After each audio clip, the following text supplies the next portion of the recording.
Witches. So today I wanted to introduce you to a very hardy herb that is easy for anyone to grow. This herb is also great for kitchen witches and witches who are in the broom closet. So today we are going to be talking about oregano, otherwise known as marjoram.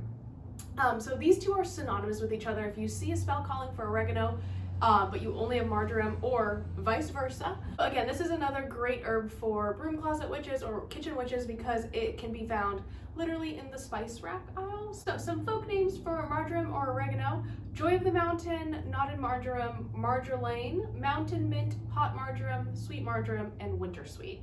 The planet it's ruled by is Mercury. The element is air. The deities it is associated with are Venus and Aphrodite. So the powers of oregano or marjoram are protection, love, happiness, health, money. So marjoram, or alternatively oregano, is used a lot in love spells. It's added to food to strengthen love, which is probably why I like Italian food so much. Okay, so if you take sprigs of oregano or marjoram and place it around your house and renew it each month, it will work as a protective ward.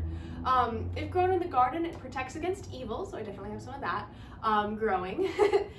Violets and marjoram, when made into an amulet, actually ward against sickness, allegedly. And it can also be used in money spells and to fend off depression.